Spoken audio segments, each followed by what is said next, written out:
IELTS menga to'g'risi yoqmaydi unaqa. Chunki bir tiyinga qimmatda.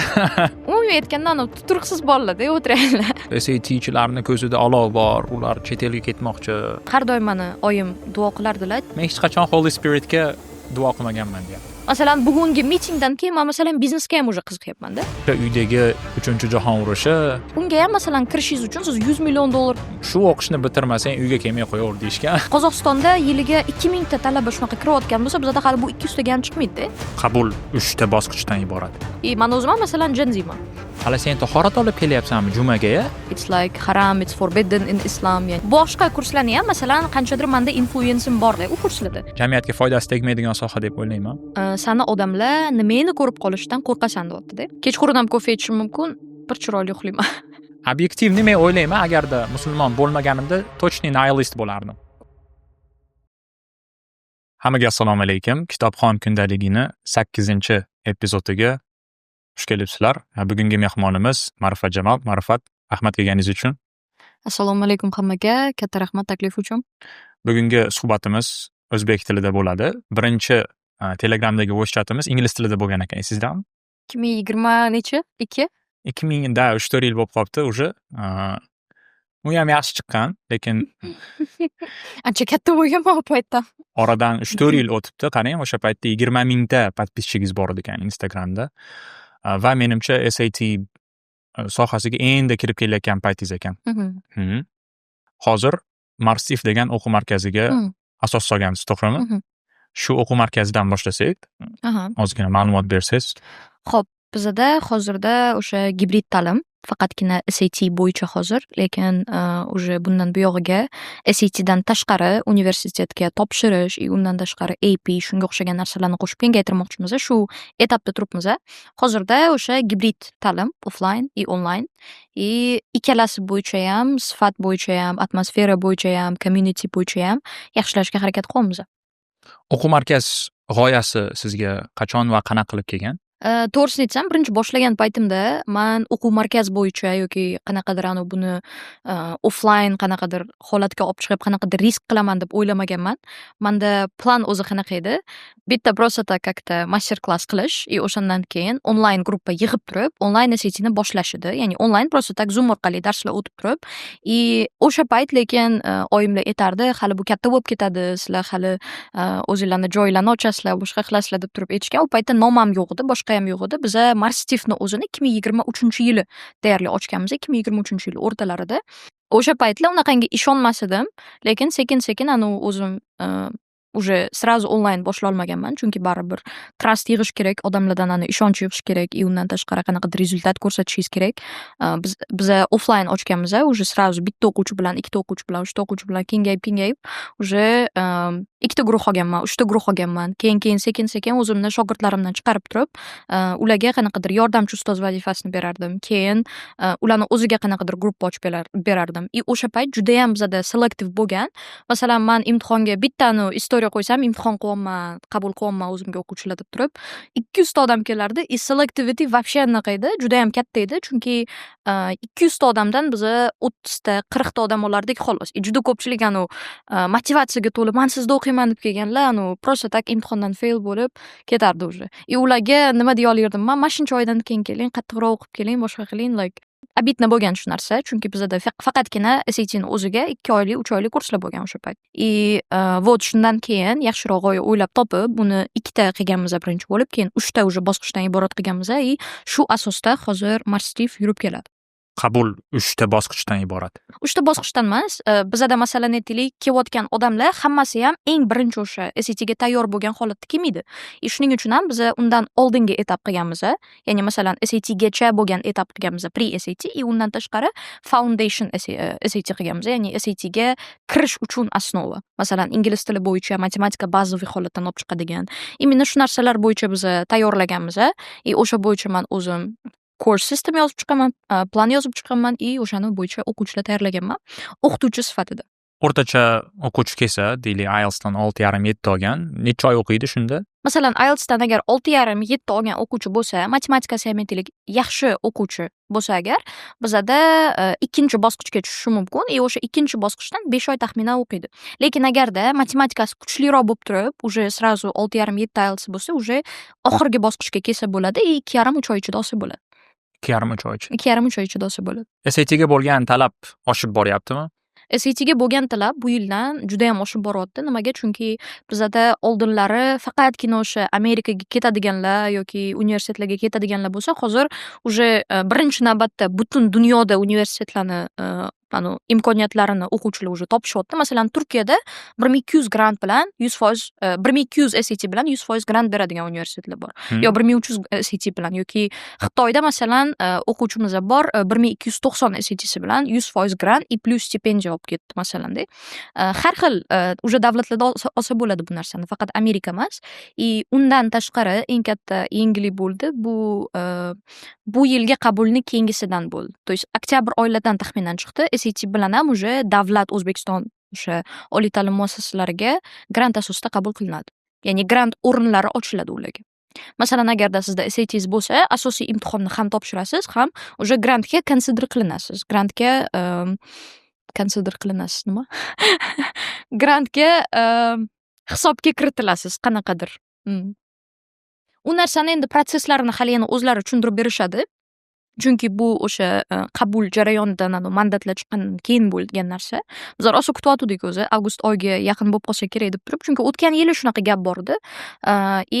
Вот mana shu oktyabr oyida bu narsa e'lon qilindi. Nafaqat SAT, bunga A-level testlar ham kiradi, IB ham kiradi. Endi ular SATdan anchagina qiyinroq bo'lgan testlar. SAT olish o'zi osonmi? Chunki Abdulboriy taniysiz, menimcha общий знакомыйimiz bo'lsa kerak.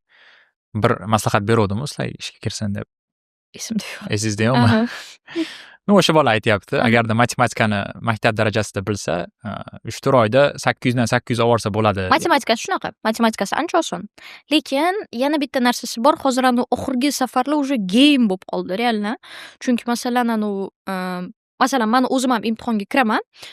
Agar masalan tayyorlanmasdan, qanaqadir masalan special attention bermasdan просто tak kirib chiqadigan bo'lsam, ingliz tilim yaxshi bo'lishi mumkin, lekin matematikam baribir o'ynaydi-da. Masalan, 780 bo'lib qoladi, 790 bo'lib qoladi. Mana masalan, men ham oxirgi 4 tasidan, ikkitasida menimcha 800 oldim-da.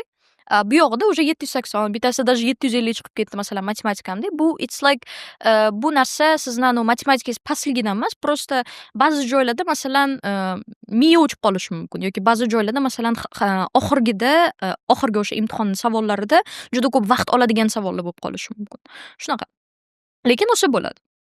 Doable. SAT IELTS ham o'qitgansiz, to'g'rimi? Qachondir? IELTSdan taxminan 1 oy, 2 oy o'qitganman asosan individual o'qitganman, lekin IELTS menga to'g'risi yoqmaydi unaqa. O'zim 100% master qilganman deb o'ylamayman IELTSni. IELTS community bilan SAT communityda nima farqi bor o'quvchilarida? Endi IELTS community asosan nima desa bo'ladi? U juda keng community-da. Masalan, IELTSni olayotganlar oddiy maktab o'quvchilari ham bo'lishi mumkin yoki ishga kirmoqchi bo'lgan o'quvchilar, odamlar ham bo'lishi mumkin yoki universitetni bitirayotganlar bo'lishi mumkin, ustozlar bo'lishi mumkin. Juda keng-da buni communitysi. Lekin SATda asosan Gen Z'lar olib qarasa-da. Gen Z'lar hammasi ketaman deganlar yoki bo'lmasa umumiy aytganda tuturqsiz bolalarda o'tirganlar. Masalan, bitta joyda qolib ketadigan bolalar emas. Masalan, IELTSda endi men ozgina employer sifatida ham aytyapman, ya'ni ish beruvchi sifatida ham aytyapman. SATda masalan ustoz topishga ham odam qiynaladi. Masalan, siz investitsiya berib o'qitasiz, tayyorlaysiz, lekin 3-4 oyda maksimum bo'lib mana 6-7 oy sizga ishlab berishida. Undan keyin opportunitylar qidiradi, imkoniyatlar qidiradi, yana dalishga ketadi. SAT ustozmi, o'quvchimi? SAT o'quvchidan tayyorlagan ustozingiz haqida aytyapman. Shunaqa. Community ikkalasida baribir har xil. IELTSda umumiyroq, ya'ni kattaroq auditoriyasi bor. SAT talabalarni ambitsiyalari kattaroq emasmi? Shuni so'ramoqchiman. Shu bittasi aytdi, SATchilarni ko'zida olov bor, ular chet elga ketmoqchi. Aytolmanku, bitta joyda qotib qoladigan odamlar emasda ular. Ya'ni yana kattayishni xohlaydi, tezroq natijaga chiqishni xohlaydi. Aqlli ish ustida o'quvchilar juda ko'p SATchilarning orasida. Tushunarli. Markazingizda o'zingizdan tashqari yana nechta odam ishlaydi? Bizada hozir o'zimdan tashqari teacher sostavimiz 20 tacha. Общий agar onlayn va offlaynni hisoblaydigan bo'lsak, menimcha 35 tacha chiqsa kerak. Va ularni kim boshqaradi? Va ularni akademический taraflama men boshqaraman. Bizada ikkita department bor, academic department bor, undan tashqari management, o'sha alohida o'sha administrative department bor. Ikkalasi birgalikda ishlaydi, lekin baribir academic departmentda teacher training qilish, undan tashqari o'qituvchilarni nazorati yoki ularga постоянно feedback berib turish, u narsani men bilan o'zimni opam shug'ullanadilar. То есть men u yoqda buyruq beruvchi odam sifatida bo'lsam, uni execute qiladigan mana opam. Academic manager opam, men academic director как-то yo'nalishib berib turaman. Ular aytadilar, masalan, mana shu ustozda shunaqa problema bo'layotgan ekan, nima qilsak bo'ladi? Agar o'zlari qanaqadir yechim bera olmasalar, men aytaman, bunaqa narsa qilish kerak. Yoki mana shu gruppa aytaylik, ozgina qiynalayotgan ekan, nima qilsa bo'ladi? Men aytaman, mana bunaqa darslar qo'yish kerak yoki mana bunaqa metod bilan o'tish kerak, ozgina adjust qilish kerak. Administrative department bu asosan o'sha ishchilar qanaqa masalan vaqtida kelyapti, qanchalik aytaylik ulardan oylik masalalari, shunga o'xshagan har xil management narsalar. Akademik tarafni men asosan. Kelajakda nima planlar bor o'sha Marstif akademiyasi bo'yicha? Biza hozir aynan hozirni o'zida, hozir bu yerda kelishimdan oldin ham biza investitsiya ko'taryapmiz hozir, kattaroq plan bo'yicha. Bu narsa nima? O'zi har doim meni oyim duo qilardilar, tipa sizlarni dastinglardan birorta ham ilmsiz odam qolmasin. To'g'ri, endi bu juda optimistik duo. Bunga juda ko'p harakat qilish kerak, lekin qanaqadir bu duo realizatsiya bo'layotganini qanaqadir ko'ryapman, chunki biz hozir yangi loyiha o'sha onlayn ta'lim bo'yicha qilmoqchimiz. Lekin bu yoqda faqatgina o'sha SAT emas. Ya'ni SAT o'zim anchadan beri sezyapman, что faqatgina SAT ni o'zi bilan bo'lsa, уже limit bor, o'sha limitga yetib qolasiz. SAT dan tashqari offer qiladigan narsalar ko'p-da, masalan, o'quvchilar ko'p narsalarga qiziqishadi. Shuning uchun ham biz hozir o'sha onlayn marketni, onlayn o'sha platforma orqalimi yo boshqa narsa orqalimi, xullas, endi g'oyani to'liq aytmayman, no umumiy holatda o'quvchilarni saviyasini, o'quvchilarni o'sha polniy o'zini darajasini anchagina upgrade qiladigan loyiha ustida ishlayapmiz. Bu yoqda SATdan tashqari. SATdan tashqari. SAT ham uning ichida bor, lekin SAT 100 ta narsani bittasida. Yana nimalar kerak bo'ladi? Chet elga o'qishga kirish uchun endi, tipa, to'g'rimi? Qarang-da, mana masalan 100% bizga o'quvchi keladigan bo'lsa, uni 90% chet elga ketaman deb kelishi mumkin, lekin 10% masalan uning ichida qizlar bo'lishi mumkin yoki bitta o'g'il bo'lishi mumkin masalanda, uydagilar yubormaydi chetga. Ya'ni ular nimani xohlashadi? O'zbekistonning yaxshi universitetlarida ham 100% grant o'qiy deb xohlashadi. Masalanda, yoki bo'lmasa yaxshi ta'limni grant asosida oliy O'zbekistonda bo'lsam ham deb aytishadi. Masalan, bizda qaysi aytaylik xususiylarda ham juda ko'p hozir bo'yapti, sekin-sekin offerlar berilyapti. Central Asian masalan, o'rtacha kontrakt narxi 100 million-da.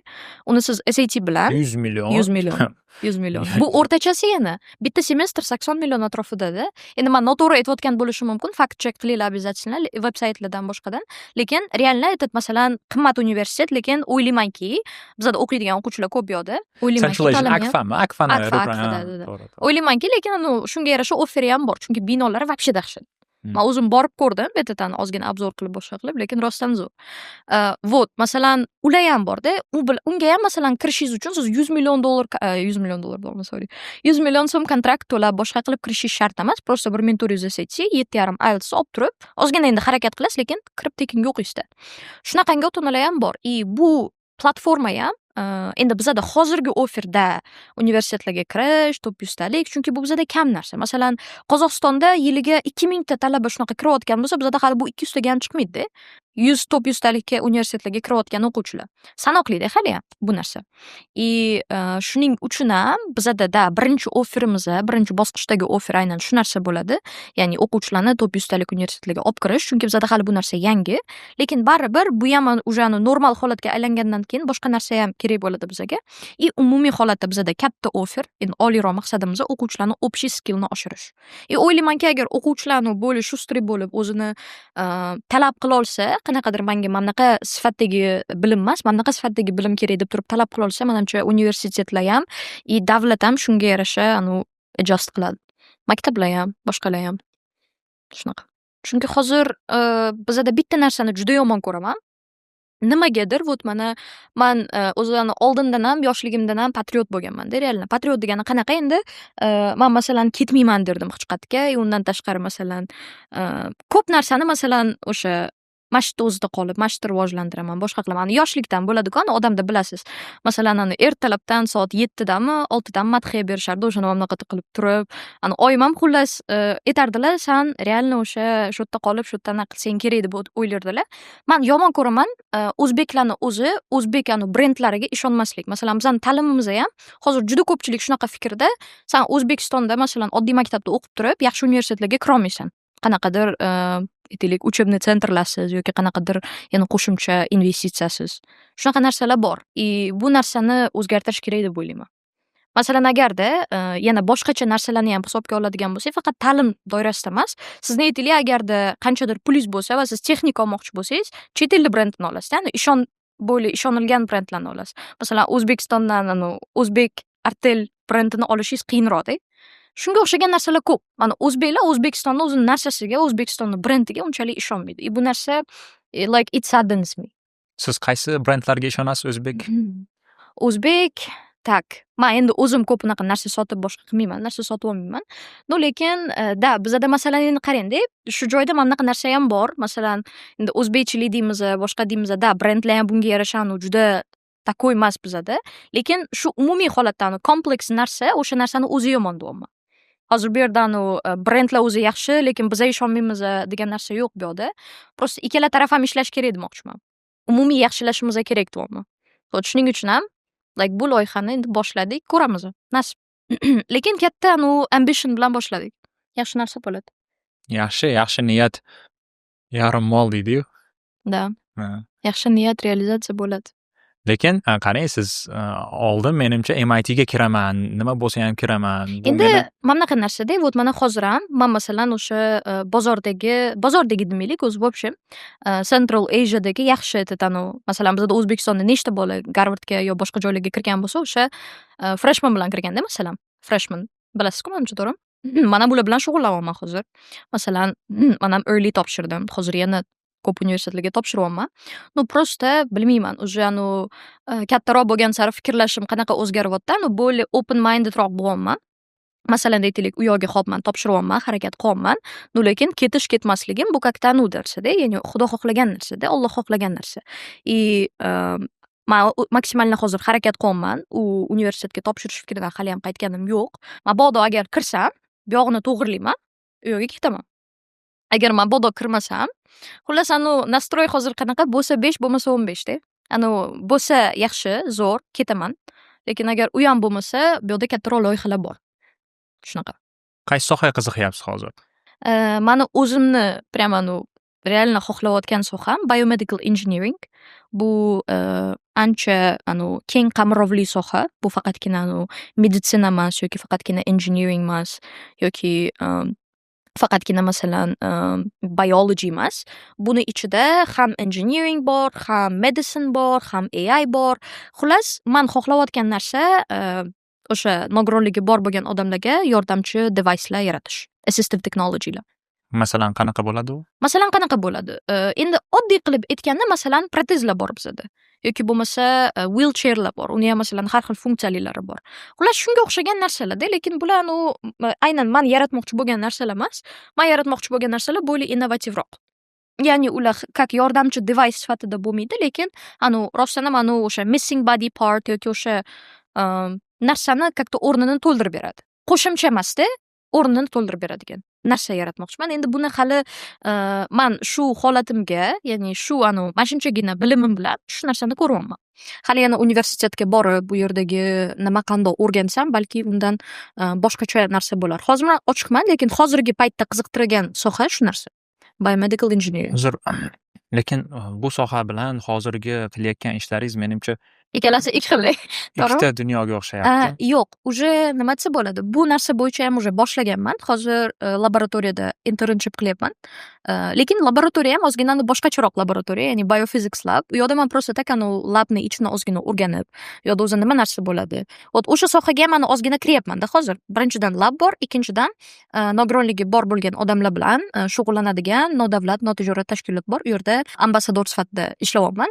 Endi ishlayapman deganim как-то volunteering. U narsalar hammasi non-profit, lab ham, IB ham. То есть birinchi qadamlarni qo'ygansiz. Birinchi qadamlarni qo'yganman. Mani birinchi missiyam nima edi o'zi, xohishim nima edi? Rostdan shu narsa menikimi? Yoshlikda bo'ladi-ku, bir kun turib siz mana shu odam bo'laman deysiz, ertasi kuni turib bu odam bo'laman deysiz. Bu narsani sinab ko'rishingiz kerak deb o'ylayman. Rostdan ham o'zi shumi? Soha almashtirish bo'yicha, boshqa bo'yicha men umuman g'alati o'zimni yomon his qilmayman to'g'risi. O'shaning uchun ham hozirgi kunda qiziqib turgan soham mana shu. Masalan, bugungi mitingdan keyin men masalan biznesga ham o'zi qiziqyapman-da. Har xil narsani ichini ko'ryapman. Masalan, bu startup fail bo'ldi. Men bu startup o'zini bankrot deb e'lon qildi yoki mashincha biz endi Instagramda yoki ko'ryotgandik, endi research qilyotgandik ozgina market research.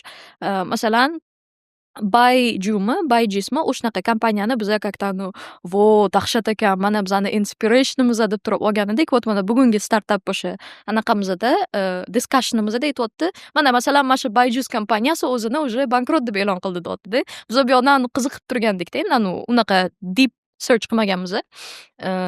Bu narsaga ham masalan menga qiziq. Ko'ramiz. Universitetga topshirayotgan paytingizda o'ylaymanki, unaqangi major unchalik katta rol o'ynamaydi. Masalan, sizni majoringizga qarashadi, qanaqa major bo'lishi unchalik katta rol o'ynamaydi deb o'ylayman. U yoqda ketgandan keyin juda ko'pchilik o'zini majorini o'zgartiradi. 4 yil masalan boshqa sohada o'qib, уже keyingi yil boshqa sohaga o'tib ketadiganlar ham juda ko'p. O'zi ko'proq vaqt o'ylanish kerak shu narsalar, chunki bunday o'ylab qarasangiz 30-40 yil shu sohada ishlaysiz-da. 30-40 yilga commitment qilyapsizmi? Srazu topshiraveradigan joy emas-da aslida. Masalan, bizdagilarda jamiyatda shunaqangi qo'rquv bor, vaqt yo'qotib qo'yyapti.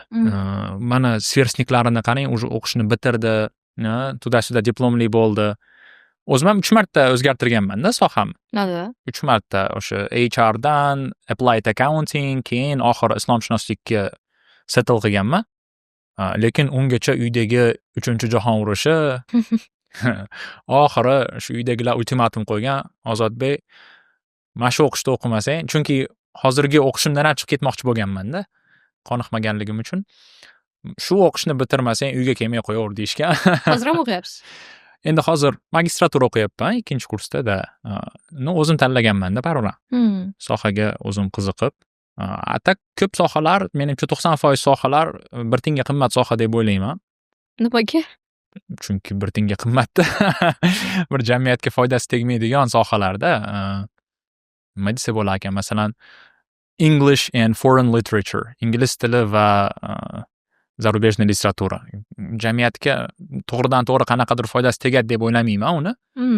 Lekin qiz bola o'qish kerak, qiz bola o'qisa nima?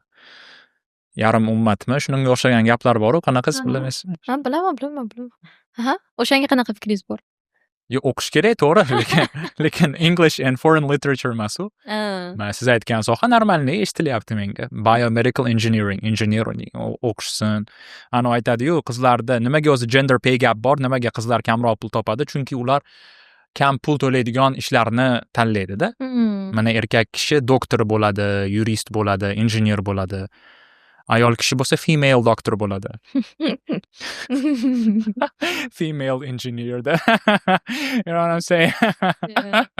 Shunaqa, soha juda ko'p aytganman, mayli, Inyazdagilar xafa bo'lishmasin. Lekin sohasi bir jamiyatga foyda keltirmaydigan soha deb o'ylayman. Shuning uchun ham diplom yoki boshqa narsalar qadrsizlanyapti-da.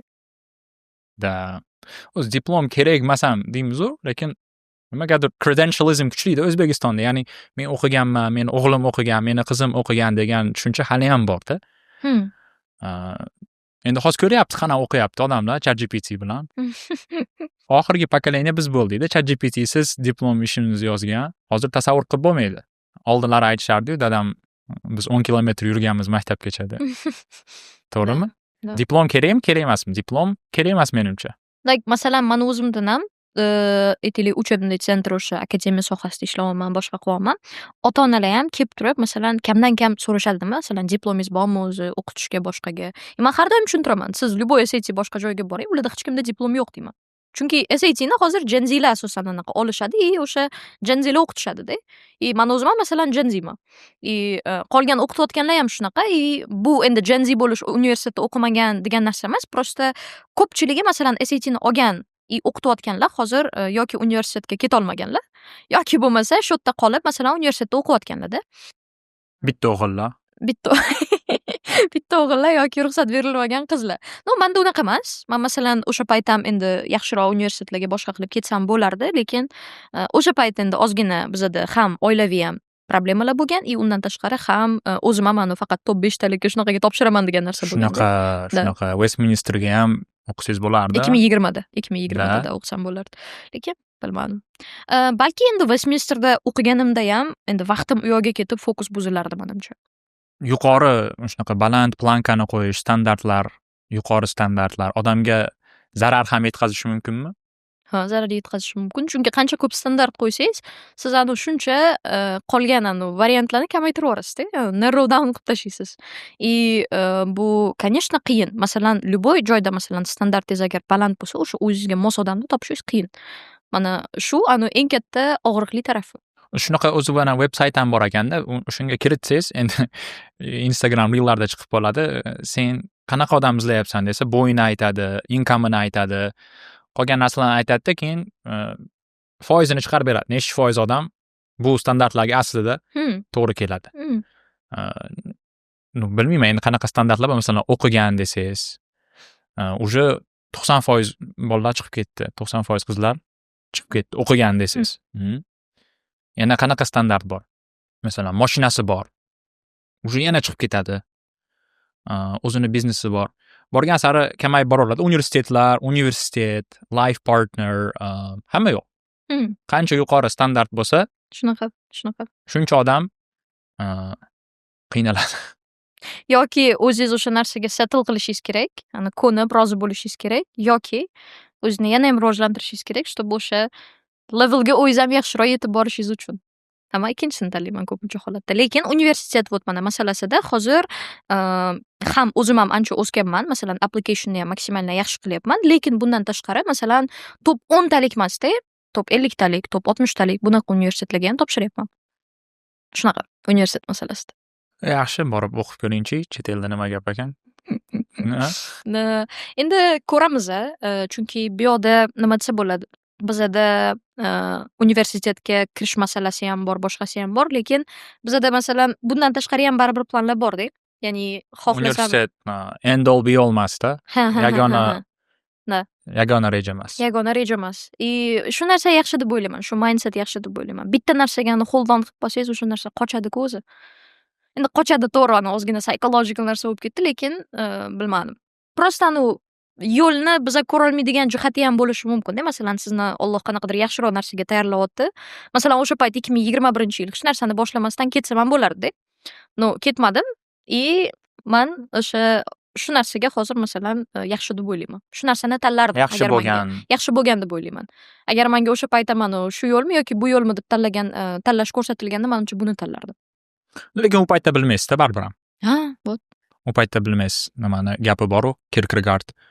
Hayot faqat oldiga qarab yashasa bo'ladi, lekin faqat orqaga qarab tushunsa bo'ladi. Boshqa yo'li yo'q. Men o'ylayman, lekin bitta plan bo'lsa ham, agarda boringizni bersangiz, ko'pchilik borini bermaydi-da bitta planga. Nima desa bo'ladi? O'zbekistonda aynan xaltura degan narsa juda ham avjida-yu, ya'ni I will lower my effort so that the pay feels fair. You know what I'm saying? Ya'ni bitta maqsad qo'yadi, lekin borini hech kim bermayapti-da. Lekin yana bitta narsa bor-da. Masalan, man hozir yaqinda o'sha erta topshirdim universitetga. Bitta o'zi universitetga topshiriladi. EDda o'sha yoki REAda. O'sha erta topshirishda o'sha Early applicationda. Man o'sha restrictive early actionga topshirdim. U yerda bittasiga topshirsa bo'ladi. Вот masalan, manga aytishdi o'sha universitetning o'zida 4-5% shans bo'lsa, manga aytdi masalan o'sha freshmandagi Valerani o'zi, sani 30% shansing bor dedi kirish. Chunki like the essays, o'sha essayni o'zi one of the top 5 essays I've read so far dedi. Вот реально masalan your story like everything. Endi просто так shunaqa dedi menga masalan. И o'ylaymanki like maksimalni man effort baribir kirgizdim bunga. Agar shuni ham уже kirgizib turib, keyin man bu yoqdan ham siqilib olsam, agar mabodo kirmasam, уже bu narsa unfair bo'ladi deb o'ylayman. Chunki bundan ham yaxshiroq narsa kutib turgan bo'lishi mumkin deb. Bo'lishi mumkin emas, rostdan shunaqa. Chunki masalan God is not fair, is not unfair, I guess. Ya'ni haqqoniy emas-da Alloh. Sizga yaxshiroq narsani berishi mumkin, lekin zulm qilmaydi. Zulm qilmaydi. To'g'ri. Lekin insonlar o'ziga o'zi zulm qiladi-da. O'sha 50% harakat qilib. 50% harakat qilib. Men o'tgan yili Turkiyaga topshirganman.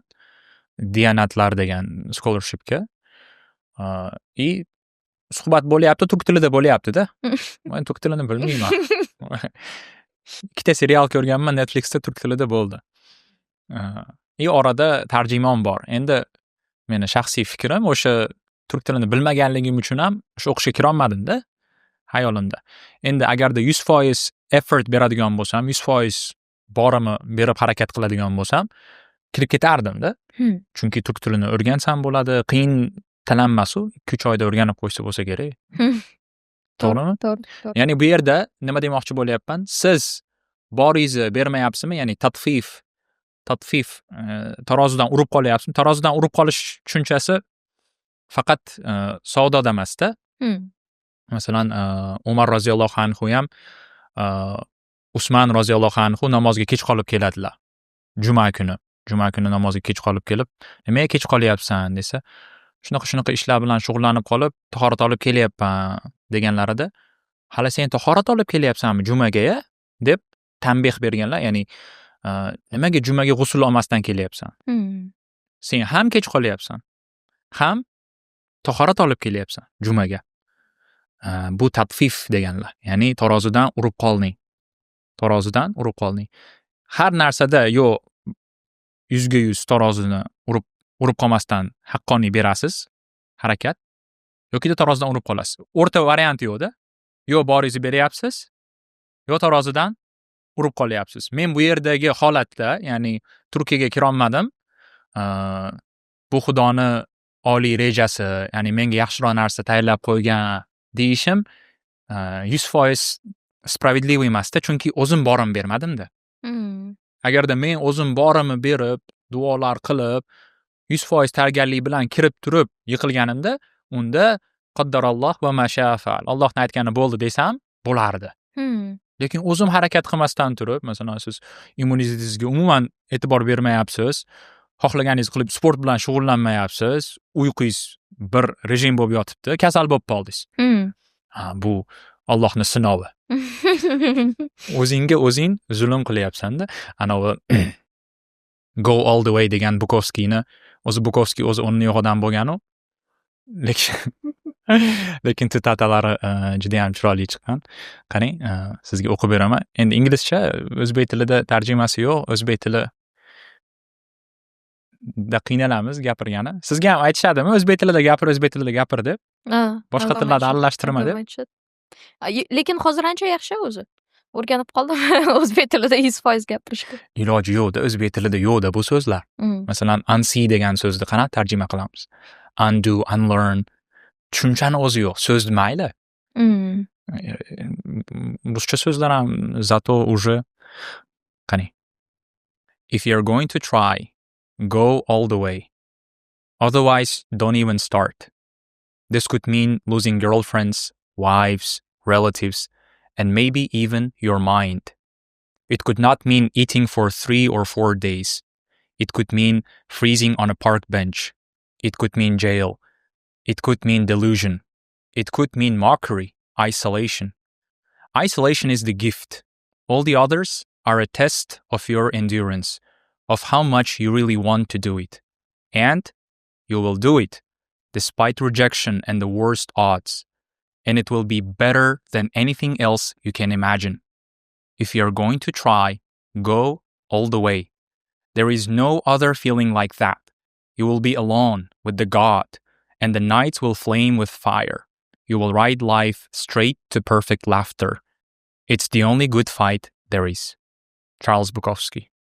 Yeah. Lekin pianistda bo'lgan. Alkash bo'lgan. Ko'p yozuvchilar o'zi alkash bo'lsa hamma narsa menimcha kompleks, uni bitta taraflama, bilmadim, menga shu narsa qanaqadir unaqangi yaxshi resonate qilmaydi. Masalan, o'sha islamic law shunaqa narsani o'rganadigan odamlar juda ko'pincha holatdan birorta vaziyat bo'lsa, o'shani hamma tarafini o'rganib chiqmaydi-da. To'g'ri, masalan, tashqaridan qilayotgani shu ichyapti. It's like haram, it's forbidden in Islam, ya'ni bu yaxshi narsa emas. Lekin bilmadim, balki o'sha narsaga majbur qilgan qanaqadir holat bo'lgan bo'lishi mumkin, boshqa bo'lishi mumkin. Bilmadim, men o'sha fikrlash ozgina bu narsa bo'yicha. Rumiyga o'xshab fikrlayapsiz-da. Rumiyga o'xshab. Bilmadim, to'g'risi bilmadim. Halol haromdan u yog'iga bog' bor deydi-yu. O'sha bog'da sen bilan uchrashaman. Bitta o'zimni adminimiz qo'yib qo'yibdi rasm. 5 vaqt namoz o'qiydiganlardan ko'ra yoqimliroq, yaxshiroq chekadiganlarni ko'rganman deb qo'yib qo'yibdi. Gapi vроде бы to'g'ri-yamu gapi. Ya'ni biz prikol bo'lgan, namozxona, masjidga borib uxlab qolsangiz, kelib uyg'otib ketishadi-da, uxlash mumkin emas. O'rtoqlarim aytishgan, bu narsani kameraga aytma degan, lekin kompyuterxonada bitta o'rtog'imiz uxlab qolganda ustiga adyol o'rab ketishgan. Ustiga adyol o'rab ketishgan. Shunaqa bo'lgan. To'g'ri. Endi chekuvchi bilan namozxon solishtirgan, lekin ozgina bari absurdga o'xshayapti menga. O'zi biladi. Statuslarni ham ko'pchilik tushunmasdan qo'yib oladi. Oxiriga bormasdan chiroyli eshitilyaptimi? Bo'ldi, davay. Yeah, okay. Sorry. Mavzudan ancha chiqdik. Nima edi o'zi, chet elga topshiryapsiz, lekin kattaroq planlaringiz ham bor. Kattaroq planlarim ham bor. Endi meni holatimda o'sha siz aytganingizdek, qanchadirda tarozidan urib qolib bunaqa narsa bo'lmadi. Tushuntirib bergan narsam bo'yicha o'sha Valera aytgani yoki umumiy holatdagi assessment menda ancha yaxshiroq bo'ldi. Men как-то qila olganimcha qildim. Ya'ni qila olganimcha qildim degani, menda shunaqa feeling yo'q, hozir shunaqa hissiyot yo'q. Men bundan yaxshi qila olirdim degan narsa yo'q. Applicationimni masalan realdan yaxshi qildim. Ya, bo'ldi. Boringizni berdingiz, endi u yog'i Xudodan. Endi u yog'i Xudodan rostlanadi. To'g'ri.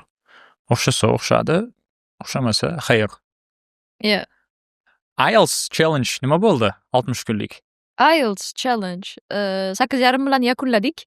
9 gacha уже borishga ko'zim yetmadi emas, просто loopga tushib qolgandek bo'ldim, to'g'risi o'zim. Qayta bitta narsa bo'laverganga tushdim, chunki necha marta topshirdim. Общий menimcha 6 marta yo topshirdim, yo 5 marta topshirdim. Boshida o'sha birinchini o'zidayoq 8 bo'ldi. Keyin oxirgisida prям 8,5 bo'ldi, lekin uni ham men bu yerda topshirmadim. Uni chet elda topshirdim. O'sha sayohat qilayotganimda o'sha rezultatim srazu chiqdi. Keyin bu yoqni o'ziga o'sha sayohat qilayotgan joyimni o'zida srazu book qildim IELTS. O'shani o'zida topshirib yubordim. O'sha yerda qanaqadir miyam bo'li freeroq bo'lgan paytda yaxshi bo'ldi, nabrot 8,5 bo'lib qoldi. Уже oxirida qanaqadir tushundim, что IELTS bu faqatgina emasda, bilim emasda. Bu preparation, bu omad, вот именно. Xullas hamma narsa yaxshi holatda bo'lish kerak. O'sha payt sizni uyqingiz ham, sizni konsentratsiyangiz ham, circumstancelar ham, o'sha yerdagi havo ham yaxshi bo'lish kerak, даже hamma narsaga bog'liq narsa ekanda. Hamma narsani kombinatsiyasi xullas zo'r bo'lish kerak o'sha payt. Shunaqa vaziyatlar bo'ldi. Masalan, aytaylik, menda masalan writingga kelganda, writing task 1 realdan yomon. Task 2 lekin 8,5. Birinchi topshirganimda o'zidayoq task 2 masalan 8 chiqqan. Task 1 5,5 yo 6 chiqqan. Juda yomon. Endi men masalan SATda yoki umuman boshqa writingda slishkom free writing qilaman-da. Ya'ni bemalol yozaman. Qanaqadir rule bo'yicha, boshqa bo'yicha yozmayman. Expressive language da yozaman. Yoki ba'zida ko'chacha til ishlatib yuboraman. Birinchi o'sha problema shu bo'ldi o'zimda. O'sha oxirida borib tushundim, что qancha yaxshi bo'layotgan sari, maksimal tayyorlanayotgan sari уже tushib ketadi yani. Уже keyin bo'ldi dedimda вообще tayyorlanmasdan просто так kirib tushdim. Oxiri 8:30 bo'ldi. Keyin to'xtatdim. Endi u yoqda ishlatgan narsalarim yo o'zimdan tayyorlangan narsalarim o'sha challenge'ni ichida maksimal man o'zim tayyorlangan narsalarni berdim и o'ylaymanki, uni qanchadir odam oldi, qanchadir odam просто так oxirigacha bormadilar deb tashlab ham qo'ygan bo'lishi mumkin. Men ham bu yoqga qilmayman deb turib. Lekin men o'zim yaxshi narsa bo'ldi, chunki testni qanaqadir ozgina pressure oldim o'zimga o'sha test paytida boshqada yoki improve qildim masalan ingliz tilini o'zini ham общий general и ozgina bo'lsa ham game of the IELTSni ozgina tushundimda. O'sha paytda masalan speaking birinchi marta kirganimda 7:30, уже bir haftadan keyin kiryapman 8:30 chiqyapti. Masalan nimalar qilsam yaxshi, nimalar qilsam yomon, shu narsalarni ozgina bo'lsa ham tushundim. O'zimni yaxshiroq o'rgandim o'sha paytda. Yaxshi bo'ldi. Oxirigacha borish uchun to'g'risi sabrim ham, vaqtim ham yetmadi. Shunaqa. Kerak emasda o'zi. Kerak emasda. Chunki IELTS bo'yicha men masalan nima qilaman? Kurs sotmayman masalan. IELTS bo'yicha men o'zim eng masalan bozordagi kurslar bilan qanaqadir compete qiladigan kurs chiqarish uchun menda qanchadir yillik tajriba bo'lishi kerak. Masalan, SAT bo'yicha men 100% yeta olaman. Masalan, hozirdagi marketdagi, eng kuchli kurs o'zimniki. Boshqa kurslarni ham masalan qanchadir menda influensim borda u kurslarda. Chunki marketdagi 90%, 95% o'qituvchi men o'zimdan chiqqan. Shuning uchun ham qanchadir baribir influensim bor deb o'ylayman. Chunki men birinchi SATni boshlaganimda yoki o'sha SATdan dars berayotganimda men bitta ikkita odamni bilardim. Aziz Ropovni bilardim bo'ldi. Bitta ikkita ustozlarni bilardim, lekin ular ham o'sha hozir u sohada emas, SAT sohasida emas.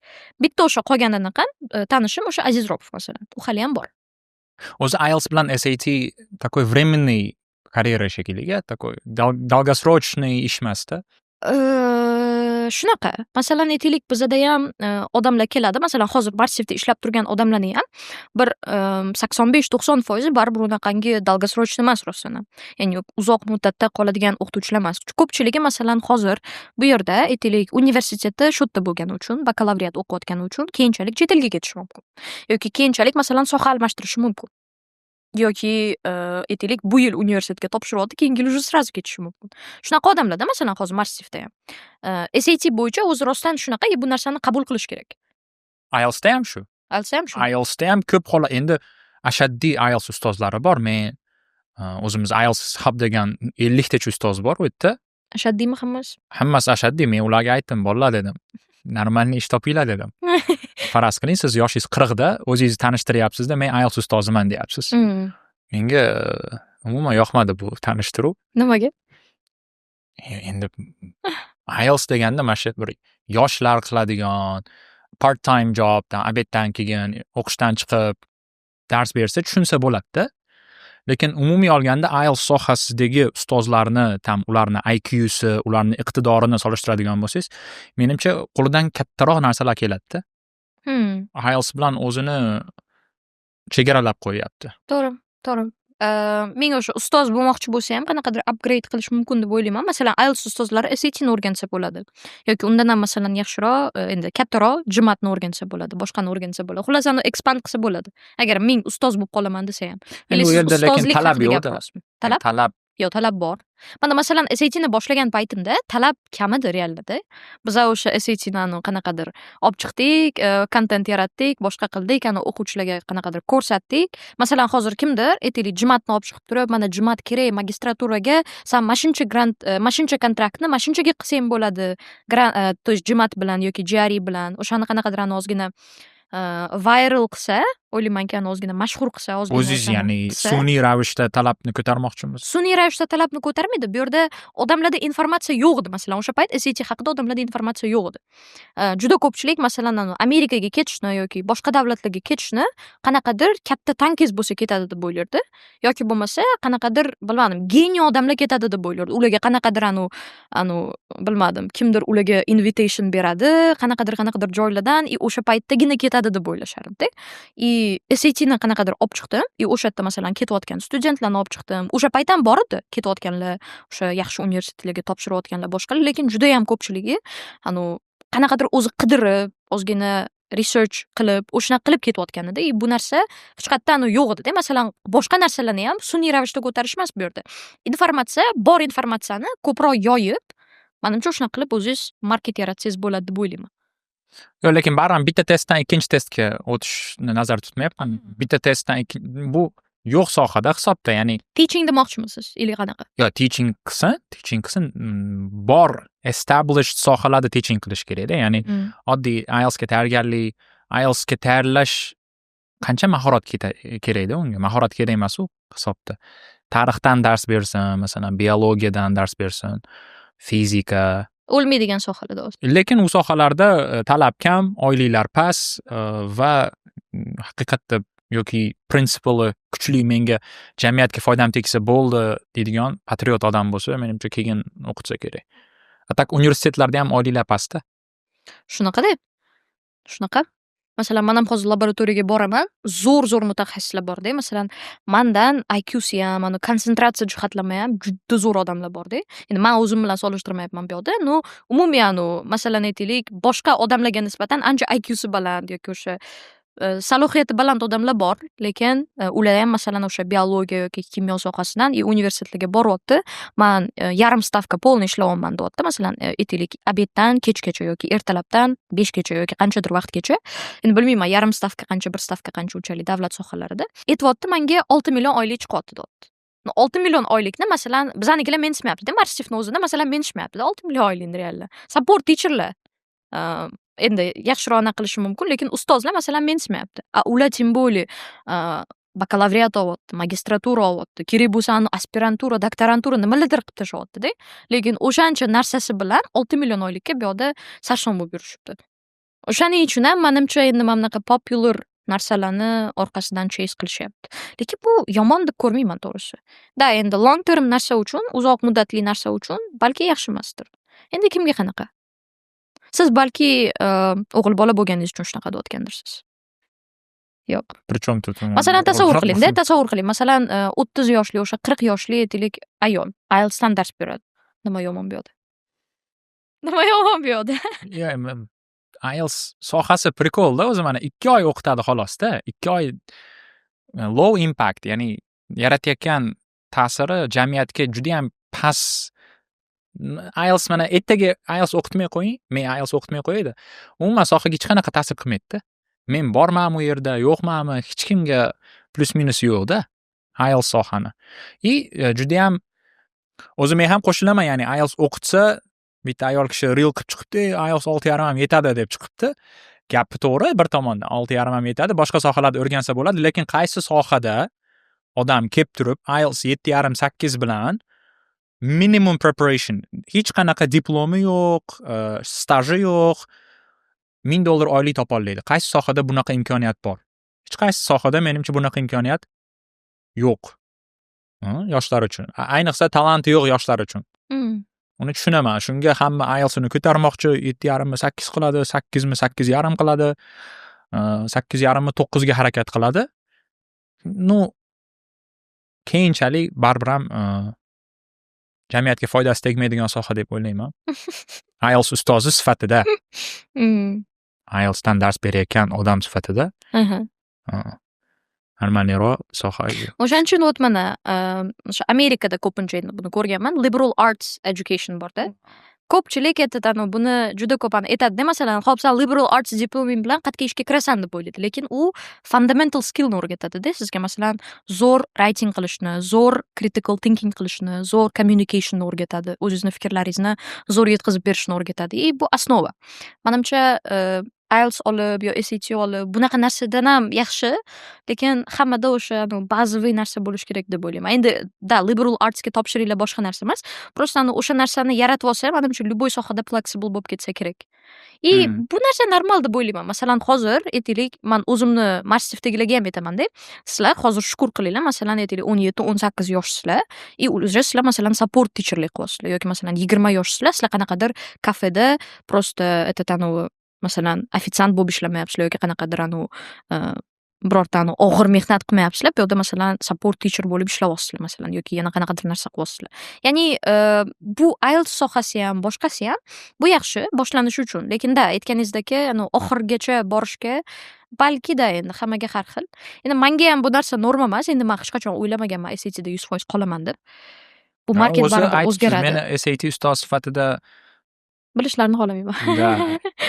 Ko'pchilik va ingliz tili ustoz deydi. Shunaqa. Ingliz tili kurslaringiz bormi deydi. Nima deyishsin unda?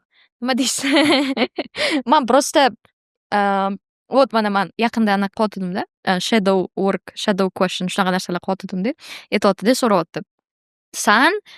Sani odamlar nimani ko'rib qolishdan qo'rqasan deyapti-da. Savol beryapti-da. Keyin man aytyapman, o'ylab turib aytyapman. Yo'q, man odamlar nimanidir ko'rib qolishidan emas deyapman. Наоборот, man odamlar mani butunligimcha ko'rmasligidan qo'rqaman deyapman. Masalan, ko'pchilik mana label qo'yishadi-da. SAT ustoz yoki ingliz tilidan bunaqa yoki blog yuritadi. Influencer. Endi-da kamdan kam odam influencer deydi, but anyways, masalan, SAT akademiyani asoschisi yana har xil label qo'yishadi. Lekin men bu yerda on the background I'm doing like a lot of things da. Juda ham backgroundda masalan ko'p narsa qilyapman. Masalan, hozir laboratoriyada как-то stajirovka qilyapman yoki bo'lmasa bu yerda nogironligi bor bo'lgan odamlar bilan qanaqadir ishlayapman.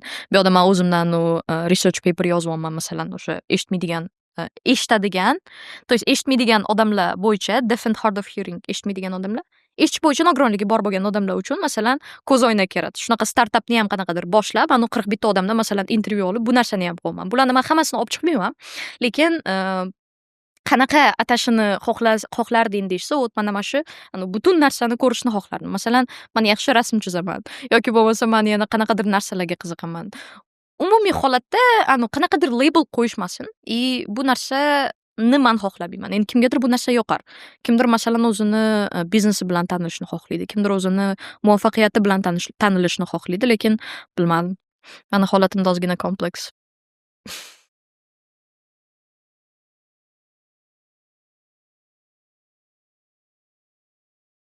Ya. Pauzalarni qilib qo'ymaylar, iltimos. Ataylab pauza qilaman, чтобы bo'lishga imkoniyat yaxshi bo'lsin deb turib, o'tgan safargi podkastda hamma pauzalarni qilib yuborishdi. Pauza ko'p qilasizmi? Yo'q-da, pauza. Endi mavzudan mavzuga o'tayotganda pauza qilish kerak-da, to'g'rimi? Сразу shunaqa qilib. 1 soatdan keyin aytdingiz-da. Ha? Boshida yana ogohlantirib qo'yaman-da. Yo'q, o'tgan safargi podkastda shunaqa bo'libdi-da. Endi siz aytayotgan gaplarni men o'ylab olishim kerak, to'g'rimi?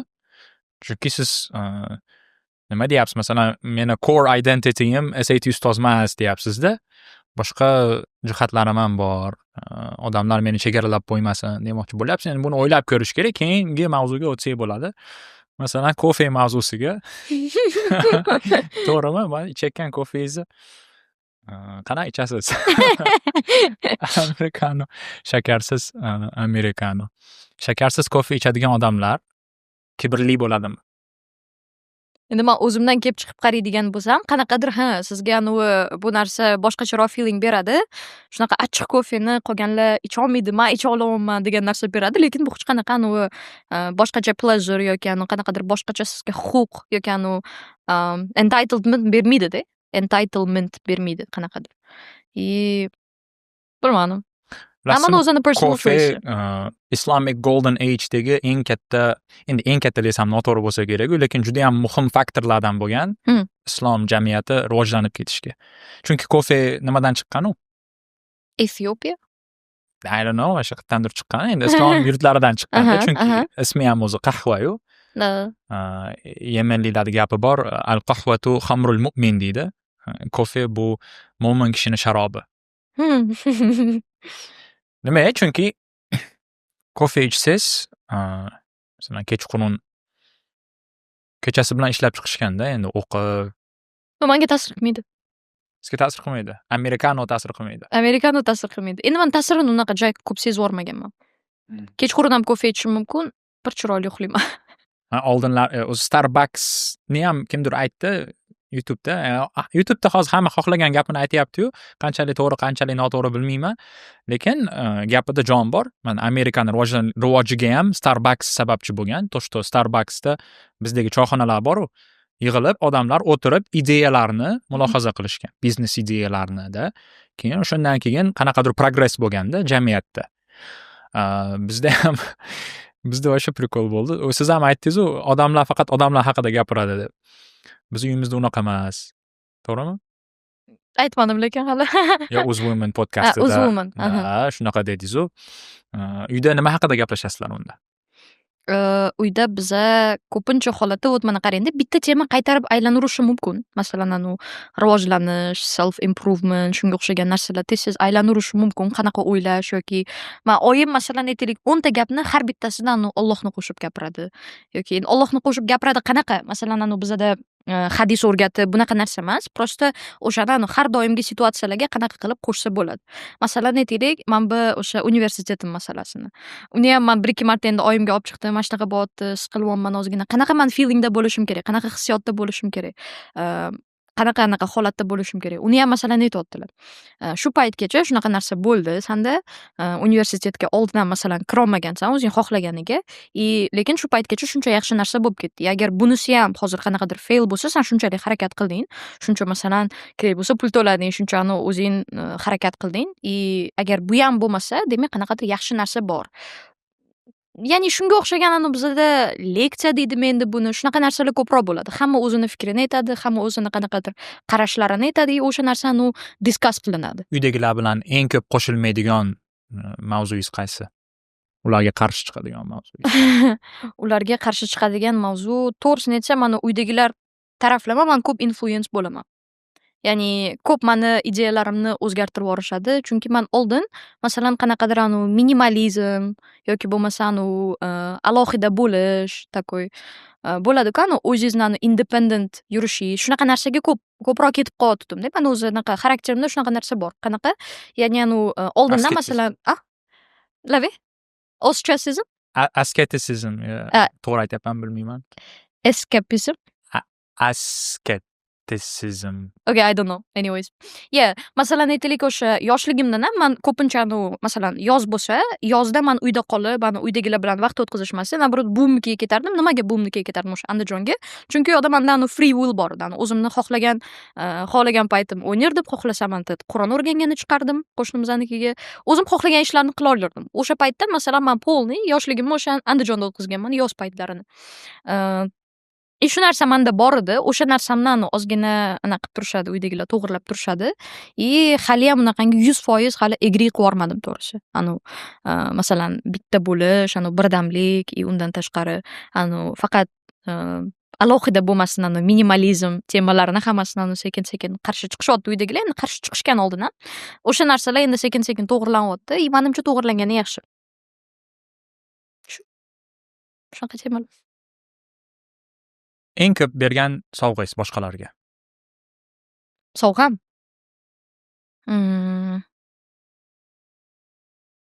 Bu objekt bo'lish kerakmi, nima bo'lish kerak? Yo'q, bilmayman, nima berasiz o'z sovg'a? Tushunarli. Tak.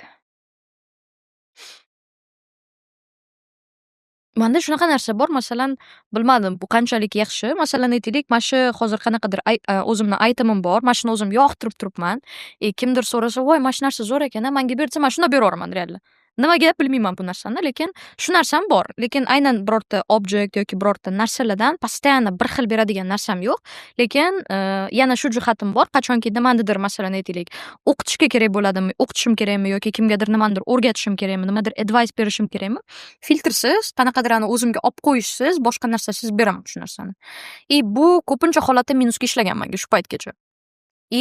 Lekin bu narsani o'zgartirishim juda ham qiyin. Nimaga? Chunki ko'pchilik masalan aytadi-ku, nimanidir o'rgatayotganingda ham, hamma butun sirni berma deydi. O'zingga qanchadirni olib qol deydi. Bilmadim, qanaqadir o'zim qiynalganim uchunmi yoki o'zim shu narsaga struggle qilganim uchunmi? Nabrot men o'ylamayman, boshqalar ham shunaqa qiynalishi kerak. Boshqalar ham masalan shu narsani, men bosib o'tgan yo'lni o'tib ko'rish kerak, shu narsani qadriga yetish kerak degan narsa bo'lmaydi menda. Nabrot hozirgi mani o'sha o'tgan yo'limdan, experienceimdan o'sha o'rgatilgan filtrlangan narsani ularga bering, filtrlanmagan deganim, o'sha narsani o'ziga bering, чтобы u o'sha narsani olsin, yana ham yaxshi dalshi bo'lib ketaversin degan narsa-da.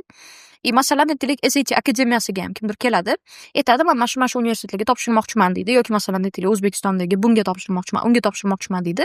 Yo sen SAT o'qima deyman.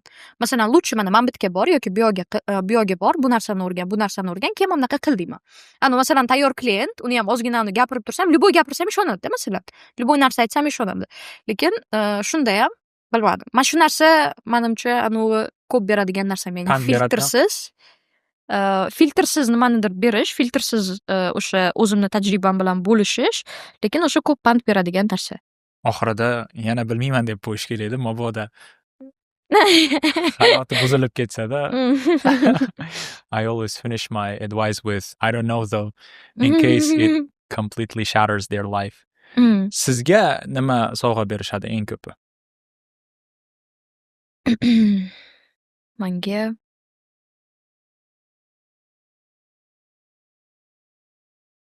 tashqaridagi endi odamlarni bilmayman, lekin uydagilar manga qachon nima desa bo'ladi? Endi tushib ketayotganimda постоянно ko'tarib turishadi. Mana shu narsa bor. Ya'ni qanaqa, masalan aytaylik, man juda ko'p ko'pchilik o'ylaydi, qattiq odamni boshqa deb o'ylashadi, lekin man emotionally unaqangi secure emasman hali. Hali emotional stilni shunga o'xshagan narsa menda hali yo'q. Masalan aytaylik, qanaqadir negative feedback bo'lsa, boshqa bo'lsa, o'sha narsani o'zimga olaman. Sensitiveman bu narsalar bo'yicha. И вот o'sha narsa masalan haftada aytaylik 2-3 marta bo'lishi mumkin yoki даже undan ham ko'p bo'lishi mumkin. O'sha narsani menga emotional support ko'proq oilam beradi. Hatto tashqaridagi odamlar bitta ikkita tanishlarim bor, yaxshi. Lekin eng ko'p o'sha beradigan emotional supportni man ulardan oladigan, receive qila oladiganim bu oilam beradi. Emotional support. Eng ko'p pulingizni nimaga sarflaysiz? Ya'ni non-essential expense bo'lishi kerak sizga. Ovqat nima emas? Endi ovqat bo'lishi mumkin. Ginger tea. Ginger tea? Yeah. Where? Qayerdan olasiz? Where? Ginger, zanjabilli choy ham? Ha, imbirni choy. Imbir deyishadi O'zbekistonda. Aha.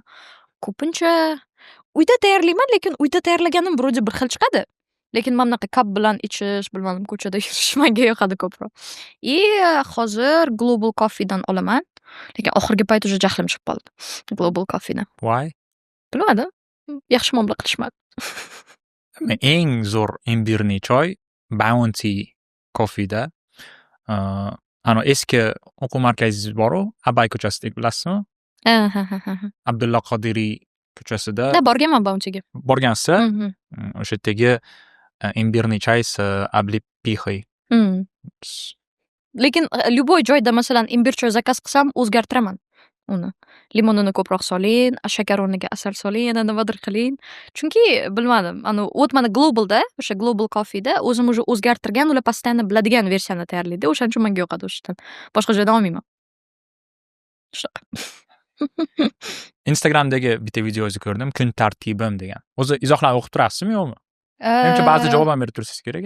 Ba'zida, ba'zida o'qib turaman. Men tortishib ketaveraman izohlarni. Jonga tegan.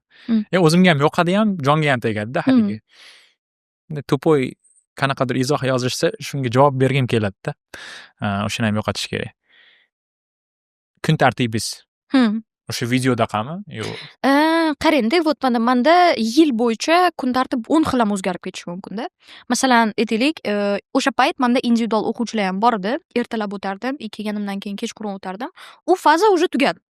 Hozir ham ertalab o'sha laboratoriyaga boraman, obeddan keyin o'sha massivga boraman. Hozir yana ham qo'shildi narsalar. Onlayn darslar yozish, undan tashqari yana qo'shimcha ishlarim bor, o'zimni universitetga topshirish, shunga o'xshagan narsalar bor. Hozir o'sha ko'rinishda menimcha intensity bo'yicha o'shanga teng. Shunaqa lekin. Social media yaxshi yuritasiz. Yuritmayman lekin hozir. O'zi social media bilmadim. Unaqangi stable yuritganim menimcha o'sha birinchi boshlaganimda. Undan keyin social media unaqa yuritmadim. Bilmadim, o'zimda unaqa qiziqish yo'q. Qiziqish yo'q bo'lsa menimcha qiyin baribir. Endi social media sizdagi mana shunday более-менее konservativniy qadriyatlari bor odamlar yuritgani yaxshiroq deb o'ylayman-da. Более-менее. Liberallar chiqib turibdi, qanaqadir bizga o'zbekchilikka nima desa bo'ladi? Tashqi g'oyalar, feminizm bo'ladimi? Yoki o'zbekchilikka to'g'ri kelmaydigan g'oyalarni targ'ib qiladiganlar ko'payib ketganda hozir. Instagramdami, Telegramdami, Twitter ishlatmaysizmi? Yo'q. Twitter eng zo'ri. Yuborib turishadi bitta ikkita o'quvchilar. Nima yozilayotganini. Twitter eng zo'ri, chunki o'zbeklar akamda. 500 mingtami o'zbek bor xolos. Instagramda 10-15 millionta. Instagram yuritmoqchi bo'lganlar uchun qanaqa maslahatlaringiz bor? Qanaqa xatolarga yo'l qo'ymaslik kerak? Birinchi navbatda o'sha o'ylaymanki, ko'pchilik boshlaydi, masalan, man nimanidir olib chiqishim kerak deb o'ylaydi, lekin oldinlari shunaqa edi rostdan ham. Qanaqadir nimadir soha bo'yicha ekspertligingiz bo'lsa, o'shani olib chiqardingiz. Lekin hozir, masalan, man o'zim yaxshi ko'rib kuzatadigan bitta ikkita qizlar bor yoki bitta ikkita o'sha blogerlar bor.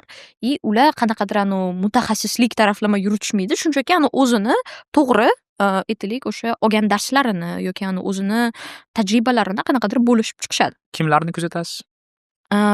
Tak, man endi chet ellik blogerlardan asosan kuzataman. Ko'pincha unaqa facelesslarni ham masalan ko'p kuzataman. O'zini yuzi bilan chiqmasdan, bitta shaxsiyatni ko'rsatmasdan, alohida umumiy holatda darsliklar, shunaqa narsalarni ko'p kuzataman, lekin именно o'zbek blogerlaridan menga masalan yaqinda o'sha yoqayotgani, masalan, Coffee with Z. Coffee with Z. Coffee with Z, yes. Z. Da. Yes. Yo, endi u qizda ham masalan qanaqa, u qizda ham masalan diniy yoki qanaqadir targ'ib qiladigan yoki qanaqadir feminizm bu haqda emasda, psixologiyani masalan ba'zi qizlar uchun o'rgatadi yoki qanaqadir unaqa kuzatib boshqa ham emas. Prosta yaxshi o'zini birorta mutaxassislikka bo'yicha emasda, balki o'zini fikrlarini, shunaqa narsalarni olib chiqyapti masalan. Jamiyatga menimcha normal ta'sir qilyapti deb o'ylayman. Ko'pchilik baribir qizlar nima desa bo'ladi, hozir bilmadim. Qanaqadir juda ham rang-baranglikka baribir hamma qaraydi. Rang-barang bo'lishiga, media ham, baribir personalities qiziqarliroq bo'lishiga, boshqa narsalarga qaraydi. Masalan, u qizda shunaqa narsa bor. O'zini tajribalarini bo'lishadi. Endi Instagram birinchi boshlayotgan odamlarga men tavsiya qilardim birinchi navbatda, birorta ekspertligini tanlab yoki o'sha ekspertlikni qurib keyin boshlashni emas. Masalan, hozirni o'zida ham qanaqadir o'zingizni fikrlaringizni yoki sizga ishlagan, ishlamagan narsalarni olib chiqib turib ham masalan qilsa bo'ladi deb o'ylayman. Aytaylik, men o'zim ham ko'p ko'rib qolyapman, masalan, IELTS ustoz emas, lekin IELTSdan masalan 8, 7,5 olganlar, aytaylik, o'zida qanaqadir ishlagan narsalarni просто tak aytib chiqishyapti. Ular ham masalan foydali ma'lumot yeb ketyapti masalan u narsa hamda. Yana bitta o'sha maslahat, filtrsiz bo'rish kerak deb o'ylayman. Filtrsiz bo'rish kerak degani qanaqa? Masalan, juda ko'pchilik menga aytadi, Instagramda postlaringizda boshqachasiz, istoriyalaringizda вообще boshqachasiz deydi. Men istoriyalarimda real o'zimni personalityim bilan qanaqadir chiqaman-da. Postlarimda endi akam masalan asosan nazorat qiladilar. Har xil narsa qo'ymayman deydilar menga. O'shaning uchun ham bilmadim, agar sizda qanaqadir biznes akkaunt bo'lmasa yo biznes nimadir bo'lmasa, o'zingizni shaxsiyatingizni menimcha ochib beraverganingiz yaxshi. Qanaqadir polni filtrda faqat yaxshi tarafingizni ko'rsatib emas, yomon tarafingizni ko'rsatib ham. Masalan, odamlar judge qiladi. Odamlar masalan aytaylik, buni ham judge qilishdi, piercingni yoki bo'lmasa odamlar hozir mana buni ham judge qilishadi, xinaligini bilmasdan-da masalan. Har xil narsalarni qilishi mumkin, ya'ni o'ylashi mumkin, lekin bilmadim. Natural chiqqani yaxshi deb o'ylayman. O'zi sizni o'tga kelishingizga sababchi bo'lgan odamlardan ham bittasi aynan Muxtasar. Podkastimizni an'anasi bor, an'ana traditsiyasi bor. Siz keyingi odamni taklif qilishingiz kerak va o'zingiz ko'ndirib berasiz-da endi kelishiga. Men mabodo tanimasam, kimni chaqirishimiz kerak? Siz xohlaydigan mavzularga menimcha anaqa tushadi. Luna Husanova tushadi, Yorqinoy. Bir ko'rsangiz bo'ladi ularnikini ham blogini. Endi asosan ular qanaqadir soha bo'yicha yuritmaydilar, lekin o'sha yaxshi manfaatli kontent beradi. Luna? Yorqinoy ismlari, lekin adasi shunaqa chaqirishni boshlagan ekan, Luna deb atar ekan. Harry Potterdagi Lunaga o'xshab. O'zingiz faqat so'rab berasiz-da, men taniyman, siz yaxshi bo'lsangiz, Arafat deganingiz uchun kontaktni bersangiz yoza olmayman. Spam bo'lib qolganman, o'zingiz yozaverasiz. Rahmat katta kelganingiz uchun. Sizga ham katta rahmat savollar uchun. Maza qildim, kitob uchun ham rahmat. Maksimal harakat qilaman o'qib tugatishga. Qiziqib qolsam ham o'qirman. Xudo xohlasa. Rahmat katta. Keyingi epizodlarda ko'rishguncha.